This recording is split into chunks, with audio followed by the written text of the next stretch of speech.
Prince Harry's controversial memoir is out. The book, titled Spare, explores Harry's grief after the death of his mother, Princess Diana, and also his longtime resentment at the role of royal spare, overshadowed by his older brother, William, who is heir to the throne. To talk about the book and more, joined by an expert in British royalty and an old friend, Marlena Koenig. It's so good to see you. You are a librarian for Virginia Tech's Washington Alexandria Architecture Center. You do a lot. You wear a lot of hats and fascinators, I must say.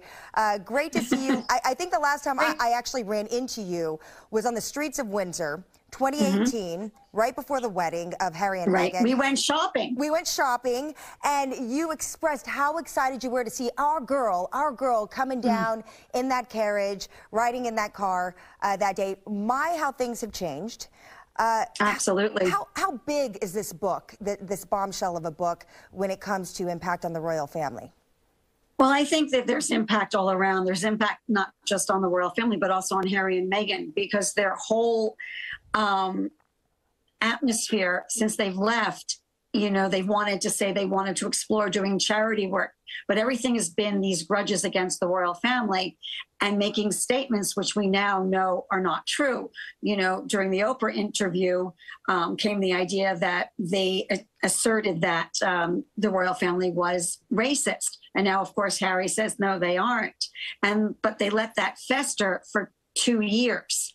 But I also think there's an element of empathy. I've read part of it already because I picked it up today at Barnes & Noble.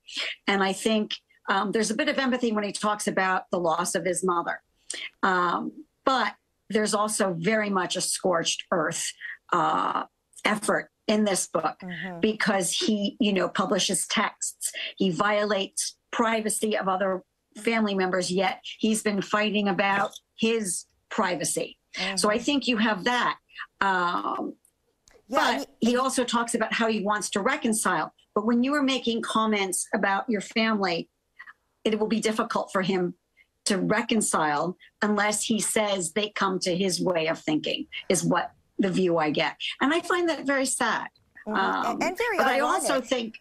I also think Harry has wanted out for a long time, and it's not really just because he was the younger brother. I think there's other things in play. And I think that that's part of what he's trying to say here. Look, it wasn't just me wanting out, me meeting Meghan. This has been festering, like you said, for a very long time, his entire life. The irony, though, is the Netflix drama, it focused a lot on them basically suing over the publishing of a private letter. But as you mentioned, then he publishes all these private texts, very personal stories, from losing his virginity to trying drugs, using a medium to try to contact his mother.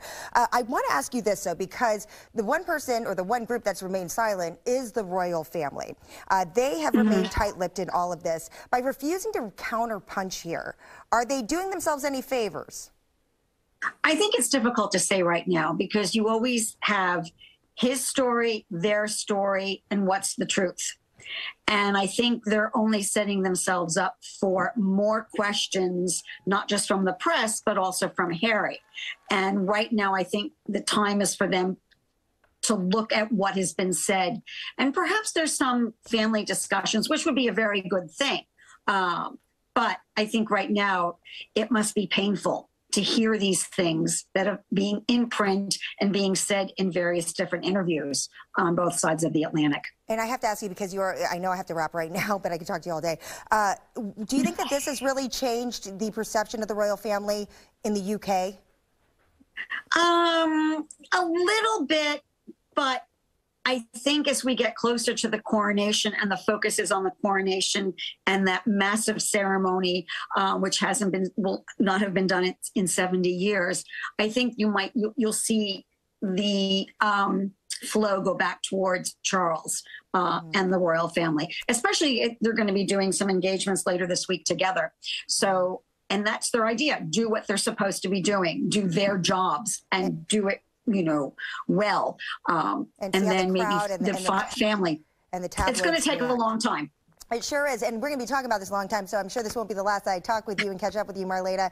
Always so good to hear from you. Good to see you too, Angie. Author of the blog. I was flattered when I turned on the TV. I said, "Oh, goody, it's going to be Angie." I know. You know, we could do this all night long. Thank you, Marlena. You're welcome. Have a nice evening. You too. Well,